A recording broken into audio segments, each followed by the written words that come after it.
अस्सलाम वालेकुम, hope you all are doing good. आज की वीडियो में हम केमिस्ट्री के मॉडल पेपर्स के न्यूमेरिकल्स देखेंगे, उनके सॉल्यूशंस देखेंगे। तमाम क्वेश्चंस वही हैं जो बुक में एग्जाम्पल क्वेश्चंस में गिवन है या फिर एक्सरसाइज क्वेश्चंस में गिवन है। वैल्यूज़ थोड़ी बहुत चेंज हैं, तो जिन बच्चों ने उस क्वेश्चन की अच्छे से प्रैक्टिस की होगी वो इन क्वेश्चंस को भी बहुत ईजिली कर सकेंगे। इसके अलावा जो लोग प्रैक्टिस करना चाहते हैं न्यूमेरिकल्स की, तो प्रैक्टिस न्यूमेरिकल्स की वीडियो भी चैनल पे अपलोड है। हर चैप्टर की, हर टॉपिक की अलग अलग है, तो प्लेलिस्ट चेक कर सकते हो, वहाँ से प्रैक्टिस कर सकते हो। आंसर भी साथ गिवन है, तो अपना आंसर भी साथ चेक कर सकते हो। अच्छा, अब हम अगर बात करें न्यूमेरिकल्स की, तो सबसे पहला न्यूमेरिकल है क्वेश्चन नंबर 2 का पार्ट 2, जिसमें मैंने यहाँ पे पूरा क्वेश्चन नहीं लिखा है, सिर्फ जो मेन पॉइंट्स हैं, जो गिवन डाटा है वो लिखा है। हमें एक रिएक्शन गिवन है और हमें ये कहा गया है कि मीथेन का मास है 28.8 ग्राम और जो स्टीम है उसका मास है 14.4 ग्राम। हमने क्या बताना है? हमने बताना है इसमें से लिमिटिंग रिएक्टेंट कौन सा है, और फिर लिमिटिंग रिएक्टेंट के ज़रिए हमें हाइड्रोजन का मास कैलकुलेट करना है। लिमिटिंग रिएक्टेंट वो रिएक्टेंट जो लेस प्रोडक्ट दे। तो हम सॉल्यूशन की हेडिंग डालेंगे। सबसे पहला काम हम क्या करते हैं, मास को मोल्स में कन्वर्ट करते हैं, क्योंकि हमने आगे जाके रिलेशन बनाना होता है। तो सबसे पहले हम निकालेंगे मोल्स ऑफ मीथेन CH4। क्या गिवन है? 28.8 मास है। इसका मॉलिक्यूलर मास क्या होगा? कार्बन का 12, 13, 14, 15, 16, हाइड्रोजन के 4 आ गए। जब इसको हम डिवाइड करेंगे आएगा 1.8 मोल्स। ये आ गए मोल्स ऑफ मीथेन। अब यहाँ पे हम पहले रिलेशन भी बना सकते हैं मीथेन के साथ, या फिर हम वाटर का मोल भी साथ निकाल सकते हैं। पहले हम रिलेशन देख लेते हैं। तो 1 मोल ऑफ CH4 कितना दे रहा है प्रोडक्ट? इसमें ये एरो साइन यूज़ नहीं होता इस न्यूमेरिकल में। Gives 3 moles of H2। तो हमारे पास कितना मोल आया? 1.8। ऐसे ही लिखेंगे, ऑफ मीथेन गिव्स कितना? 3 multiply by 1.8 moles of hydrogen. 3 को जो मल्टीप्लाई करेंगे 1.8 से, क्या आएगा? 5.4 मोल्स ऑफ हाइड्रोजन। तो 28.8 ग्राम मीथेन से 5.4 मोल्स बनेंगे हाइड्रोजन के। ये हमने निकाला किसका? भी सिर्फ मीथेन का निकाला है। हेडिंग यहाँ पे मेंशन कर सकते हो, मोल्स ऑफ मीथेन। यहाँ पर भी हमने जो रिलेशनशिप की हेडिंग डाली थी वो मेंशन कर सकते हो। अब हम निकालेंगे moles of water.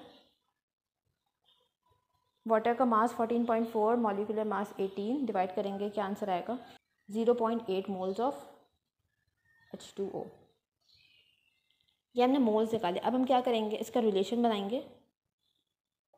1 mole of water, ये हमें कैसे पता चल रहा है 1 मोल ऑफ वाटर? रिएक्शन से। Gives 3 moles of hydrogen. तो हमने कितना मोल निकाला इसका? 0.8 मोल्स ऑफ वाटर। कितना देगा? 3 मल्टीप्लाई बाय 0.8। इसको जब मल्टीप्लाई करेंगे आएगा 2.4 मोल्स ऑफ हाइड्रोजन। हमने किसके मोल अभी निकाला? हाइड्रोजन के। हमने वाटर से भी निकाला हाइड्रोजन का मोल, हमने मीथेन से भी निकाला। अब यहाँ पे कौन सा रिएक्टेंट कम प्रोडक्ट दे रहा है, कम मोल्स दे रहा है? वाटर से 2.4 आ रहा है और मीथेन से 5.4। तो यहाँ पे लिमिटिंग रिएक्टेंट कौन सा होगा? वाटर दे रहा है 2.4 मोल्स ऑफ हाइड्रोजन। अब हम इन मोल्स को यूज़ करके मास ऑफ हाइड्रोजन निकालेंगे। यहाँ पर हम लिमिटिंग रिएक्टेंट की हेडिंग डालेंगे और लिखेंगे कि since water gives less amount of product, therefore water is the limiting reactant. सही, ये पूरा हमने यहाँ पे मेंशन करना होगा। अब नेक्स्ट हमने निकाला मास ऑफ हाइड्रोजन। हेडिंग आएगी मास ऑफ हाइड्रोजन की। मोल्स कितने हैं हाइड्रोजन के? 2.4 मोल्स। तो मास का फॉर्मूला क्या होता है? Mass is equals two moles into molecular mass. Moles कितना है? 2.4। हाइड्रोजन का मॉलिक्यूलर मास क्या है? 2। मॉलिक्यूल की बात हो रही है, मॉलिक्यूल के बने तो टूल हम लेंगे यहाँ पे। मल्टीप्लाई करेंगे, क्या आंसर आएगा? 4.8। मास है तो यूनिट ग्राम हो जाएगी। सही है, मास ऑफ हाइड्रोजन। इसका आंसर क्या आ गया हमारे पास? 4.8। इस तरह से हमारा पहला न्यूमेरिकल हो गया। नेक्स्ट क्वेश्चन नंबर 2 का सेकंड क्वेश्चन है, और करके दूसरा क्वेश्चन भी गिवन है। तो हमें इसमें क्या कहा जा रहा है? हमें मास गिवन है अमोनियम नाइट्रेट का, हमें निकालना है वॉल्यूम N2O का, और मास निकालना है वाटर का। पहला काम हम क्या करते हैं, जो भी हमें मास दिया होता है उससे हम मोल्स में कन्वर्ट करते हैं। ठीक है, तो हम पहले निकालेंगे मोल्स किसके? अमोनियम नाइट्रेट का। Moles of NH4NO3। मास कितना है? 200। इसका मॉलिक्यूलर फार्मूला अगर निकालेंगे ये आएगा 80। इसे डिवाइड करोगे क्या आएगा? 2.5 मोल्स। 2.5 मोल्स किसके आ गए? अमोनियम नाइट्रेट के। अब हम मोल से रिलेशनशिप ईजिली बना सकते हैं। हमें रिएक्शन से क्या समझ आ रहा है कि 1 मोल ऑफ अमोनियम नाइट्रेट कितना दे रहा है, गिव्स 2 मोल्स ऑफ वाटर। हमने कितना निकाला मोल्स, 2.5। हमें बता दें 2.5 मोल्स कितना मोल वाटर फॉर्म करेगा। तो 2 multiply by 2.5 moles of water, multiply करेंगे क्या आएगा, 5 मोल्स ऑफ वाटर। तो 2.5 मोल्स अमोनियम नाइट्रेट का 5 मोल्स वाटर देगा। मोल्स आए हैं, अभी हमने क्या निकालना है, मास निकालना है वाटर का। हेडिंग आएगी मास ऑफ H2O। मास कैसे निकालते हैं, मोल्स इनटू मॉलिक्यूलर मास। तो दोबारा से लिखेंगे मास ऑफ H2O, ये हेडिंग है, moles into molecular mass. Moles कितने हैं, 5, मॉलिक्यूलर मास क्या होता है वाटर का, 18। मल्टीप्लाई करेंगे क्या आएगा, 90 ग्राम्स। तो मास ऑफ वाटर क्या आ गया हमारे पास, 90 ग्राम। इस तरह से हमने फर्स्ट पार्ट कर लिया इसका। इस पार्ट में हम क्या करेंगे, वॉल्यूम निकालेंगे N2O का। STP पे वॉल्यूम का फॉर्मूला क्या होता है, मोल्स इनटू मोलर वॉल्यूम। इसके लिए हमें मोल्स चाहिए होंगे N2O के। मोल्स हम कैसे निकालेंगे, रिलेशनशिप के ज़रिए। हमारे पास अमोनियम नाइट्रेट के मोल्स हैं, तो हम अमोनियम नाइट्रेट और N2O का रिलेशन बनाएंगे। 1 mole of ammonium nitrate gives 1 mole of N2O। ऐसा ही है, ये हमें रिएक्शन में दिख रहा है। तो हमें क्या पता करना है कि 2.5 मोल्स कितना देगा। तो 2.5 मोल्स ऑफ अमोनियम नाइट्रेट भी कितना देगा, 2.5 मोल्स। 1 मोल फॉर्म कर रहा है, तो 2.5 मोल भी कितना करेगा, 2.5 मोल्स ऑफ N2O। इस तरह से हमारे पास N2O के मोल्स आ गए। अब हम इजीली मोल्स को मोलर वॉल्यूम से मल्टीप्लाई करेंगे और हमारे पास क्या आ जाएगा, वॉल्यूम। हेडिंग मेंशन करेंगे वॉल्यूम ऑफ N2O। फॉर्मूला वही हम लिखेंगे, volume is equals two moles into molar volume. Moles कितने हैं, 2.5। मोलर वॉल्यूम क्या होता है, 22.4 dm³। मल्टीप्लाई करेंगे आंसर क्या आएगा, 56 dm³। तो यहाँ पे हमने इसका सेकंड पार्ट भी कर लिया, जिसमें हमने वॉल्यूम निकाला है N2O का। नेक्स्ट क्वेश्चन हमारा है क्वेश्चन नंबर 2 का 5। इसमें हमें एक वेसल गिवन है जिसका वॉल्यूम दिया हुआ है 12.5 dm³ और इसका टेम्परेचर है 0 डिग्री सेंटीग्रेड। और इसमें 3 गैसेस हैं, मीथेन है, नाइट्रोजन और जीनॉन। इसके हमें मास गिवन है और हमने निकालना है प्रेशर। अगर हम अपना गिवन डाटा और रिक्वायर्ड को सामने रखें तो यहाँ पे कौन सा फॉर्मूला यूज़ होगा, PV = nRT, क्योंकि प्रेशर हमें निकालना है, वॉल्यूम हमें गिवन है, टेम्परेचर हमें गिवन है और हमें मास दिया हुआ है। तो यहाँ पर हम देख सकते हैं P है, V भी है, T भी हमें दिया है, R कांस्टेंट वैल्यू है, बट यहाँ पे नंबर ऑफ़ मोल्स नहीं दिए हुए। तो पहले हम क्या करेंगे, नंबर ऑफ़ मोल्स निकालेंगे। हमें क्या गिवन है, मास। तो हम क्या करेंगे, यहाँ पर हम टोटल मोल्स रखते हैं ना, कि पूरे कंटेनर में, पूरे वेसल में कितने मोल्स हैं। तो यहाँ पर हम जो मोल्स यूज़ करेंगे ये टोटल मोल्स होंगे, NT। इसके लिए हमें क्या करना होगा, सबसे पहले जितने भी हमें मास के बने हर गैस का, उसको कन्वर्ट करना होगा मोल्स में। सबके मोल्स आ जाएंगे और फिर क्या करेंगे, उन मोल्स को ऐड कर देंगे। इस तरह से हमारे पास टोटल मोल्स आ जाएंगे। तो हम यहाँ पर लिखेंगे कि we don't have the value of NT, so therefore first we will find NT। अब NT के लिए हमने क्या करना है, मास ऑफ मीथेन को मोल्स में कन्वर्ट करना है। मोल्स ऑफ मीथेन CH4, मास है 4, मॉलिक्यूलर मास होता है 16। डिवाइड करेंगे आंसर आएगा 0.25। ये मोल्स आ गए मीथेन के। इसी तरह से मोल्स निकालेंगे, मोल्स ऑफ किसका है, N2 का मास दिया है 1.8, मॉलिक्यूलर मास क्या होता है 14 और 14 28। डिवाइड करेंगे आंसर क्या आएगा 0.064 और हम निकालेंगे फिर मोल्स ऑफ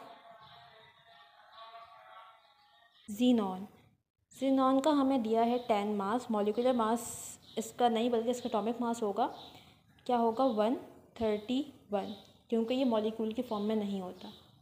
डिवाइड करेंगे आंसर क्या आएगा 0.076। तो हमने सेपरेट मोल सबके निकाल लिए। अब क्या करेंगे, NT निकालेंगे। NT जिसकी हमें ज़रूरत थी, NT किसके इक्वल होगा, number of moles of CH4 plus number of moles of N2 plus number of moles of xenon. Methane का है 0.25 और नाइट्रोजन का है 0.064 प्लस 0.076 प्लस करेंगे तीनों को, क्या आएगा आंसर 0.39। ये आ गया हमारे पास NT मोल्स। अब नेक्स्ट क्या करेंगे, सिंपल हमने वैल्यूज़ रखनी है। नेक्स्ट हम डिस्कस कर रहे हैं क्वेश्चन नंबर 2 का 6। इसमें हमने इलेक्ट्रॉनिक कॉन्फ़िगरेशन लिखनी है, इसे भी हम देख लेते हैं, ठीक है, क्योंकि यहाँ पे कुछ आयंस भी गिवन है। फर्स्ट है एल्यूमिनियम जिस पर +3 चार्ज है, इसका हमें एटॉमिक नंबर गिवन है 13। एटॉमिक नंबर से ही हम इलेक्ट्रॉनिक कॉन्फ़िगरेशन करते हैं। अच्छा, यहाँ पर देखो 13 है बट इस पर +3 चार्ज है। +3 का मतलब है कि 3 इलेक्ट्रॉन्स रिमूव हो गए। तो अब हमें 13 से नहीं करना होगा, किससे करना होगा, 10 से करना होगा। 13 में से हमने 3 इलेक्ट्रॉन्स निकाल देने हैं।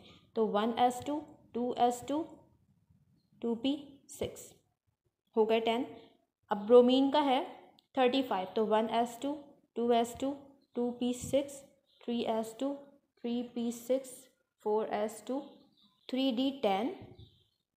यहाँ तक 30 होते हैं। कितने इलेक्ट्रॉन्स रह गए, 5 रह गए। आगे क्या आता है 4p5, तो ये भी हमने कर लिया। अब नेक्स्ट है कॉपर 29, इसका हमें गिवन है 1s2 2s2 2p6 3s2 3p6 4s2 3d9। अच्छा, अब यहाँ पर देखो लास्ट में क्या आ गया 4s2 3d10, और हमें पता है कि जो हाफ फिल्ड कॉन्फ़िगरेशन है और फुल फिल्ड ये स्टेबल होती है। तो हम यहाँ पर क्या करते हैं, कॉपर के केस में 4s से एक इलेक्ट्रॉन रिमूव करते हैं, इसे कहाँ डाल देते हैं 3d में, ताकि 4s हाफ फिल हो जाए और 3d फुल फिल हो जाए और ये दोनों स्टेबल हो जाए। अच्छा, अब नेक्स्ट है ऑक्सीजन। इसका एटॉमिक नंबर हमें पता है 8 है, गिवन भी है, बट यहाँ पे क्या है, ऑक्सीजन पे -2 चार्ज है, मतलब इसने 2 इलेक्ट्रॉन्स को गेन कर लिया है। तो अब इस कॉन्फ़िगरेशन 8 से नहीं होगी बल्कि किससे होगी, 10 से होगी। तो 1s2 2s2 2p6 यहाँ तक होगी। नाउ नेक्स्ट क्वेश्चन हमारा है क्वेश्चन नंबर 2 का 11। इसमें हमें एक रिएक्शन गिवन है A और B जिसके रिएक्टेंट्स हैं और प्रोडक्ट बन रहा है C। यहाँ पर हमें A और B की कॉन्सेंट्रेशन गिवन है और रेट गिवन है। हमने निकालना है रेट कांस्टेंट K। तो हमने इसका फॉर्मूला पढ़ा, rate is equals to rate constant और रिएक्टेंट की कंसंट्रेशन।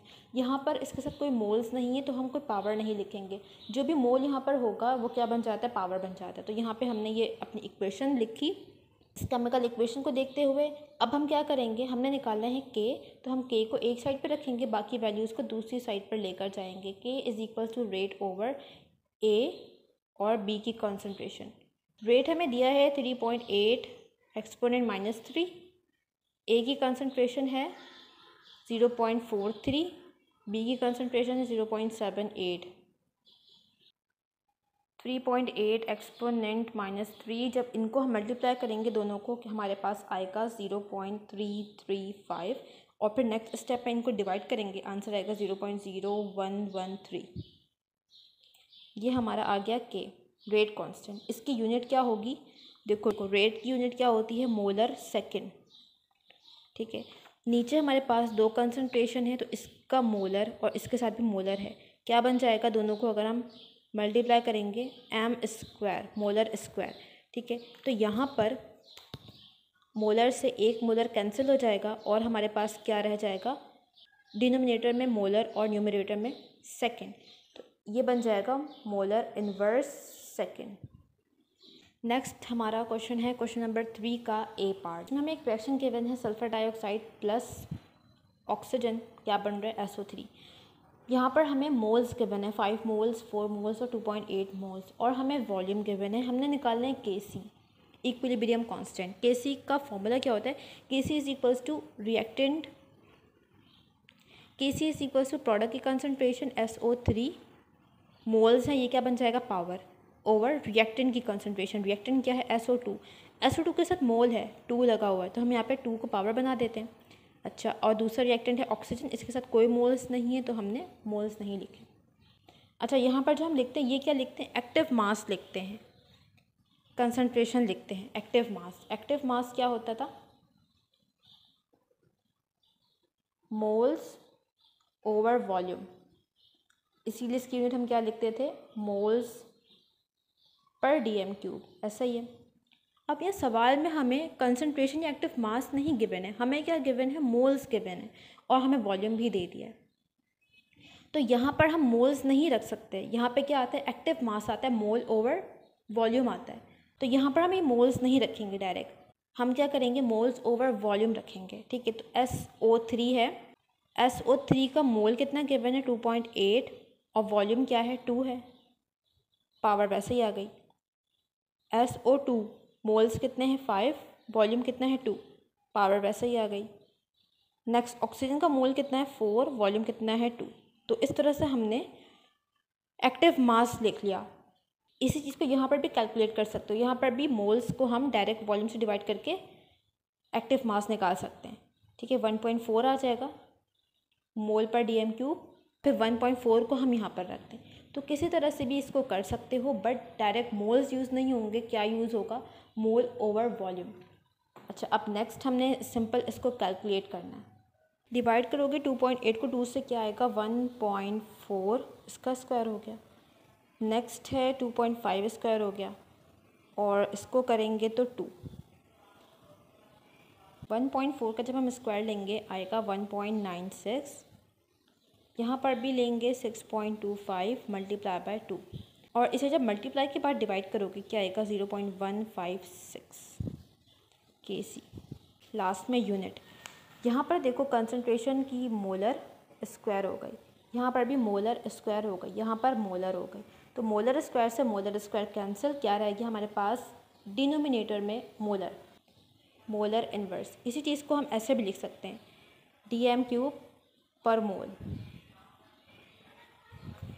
नाउ लास्ट क्वेश्चन हमारा है क्वेश्चन नंबर 4, जिसमें हमें कहा जा रहा है कि एक इलेक्ट्रॉन है जो कि हायर ऑर्बिट से आ रहा है सेकेंड शेल में, और हमें वेव नंबर गिवन है 23 exponent 5। हमने बताना है कि ये इलेक्ट्रॉन किस शेल से आ रहा है, कौन से एनर्जी लेवल से आ रहा है। इट मीन्स यहाँ पे हमें N1 गिवन है और वेव नंबर गिवन है, हमने निकालना है N2। फॉर्मूला हमारे पास है, वैल्यूज़ रखते हैं 23 exponent 5, 1.09678 exponent 7, और यहाँ पर 1/N1 क्या है 2, तो 2 का स्क्वायर हो गया, माइनस N2 क्या है हमने निकालना है, N2 का स्क्वायर उसी तरह से आ गया। नेक्स्ट स्टेप में क्या करेंगे, इसे हम यहाँ पर लेकर जाएंगे, 23 exponent 5 हो गया, डिवाइड बाय 1.09678 exponent 7, यहाँ पर क्या रह गया 1/4 माइनस 1/N2 स्क्वायर। अब नेक्स्ट स्टेप में हमने इसे डिवाइड करना है, डिवाइड करेंगे तो क्या आएगा 0.209 इज इक्वल्स टू 1/4 को भी डिवाइड करेंगे, क्या आएगा 0.25 माइनस 1/N2 स्क्वायर, उसी तरह से आ जाएगा। हमने क्या निकालना है 1/N2 स्क्वायर, तो इसे हम दूसरी साइड पे शिफ्ट करेंगे, ये माइनस के साथ था, जब इधर लेके जाएंगे क्या हो जाएगा प्लस हो जाएगा, 1/N2 square is equals to 0.25। इस वैल्यू को हम दूसरी साइड पे शिफ्ट करेंगे, 0.209, 0.041, 1/N2 स्क्वायर। बट क्या हमने 1/N2 स्क्वायर निकालना है, हमने क्या निकालना है, सिर्फ n निकालना है। सबसे पहले तो हम इसको रेसिप्रोकल करेंगे, ये क्या हो जाएगा N2 square is equals to, दोनों साइड पे रेसिप्रोकल होगा और ये बन जाएगा 0.041, डिवाइड करोगे क्या आएगा 24.39 N2 स्क्वायर।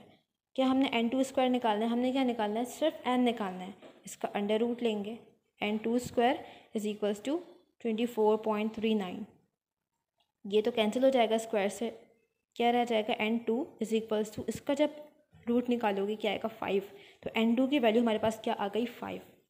इसके साथ ही हमने बताना है कि सीरीज़ कौन सी बनेगी। ठीक है, क्वेश्चन में मेंशन है, हमने पढ़ा था लेमन सीरीज़, बाल्मर सीरीज़, पी फर्न ब्रैकेट, ये सारे। तो यहाँ पर इलेक्ट्रॉन कहाँ पर आ रहा है, कौन से शेल में, सेकंड शेल में, और जब इलेक्ट्रॉन सेकंड शेल में आता है कौन सी सीरीज़ बनती है, बाल्मर सीरीज़। तो यहाँ पे हमारे तमाम न्यूमेरिकल्स कंप्लीट हो गए मॉडल पेपर के।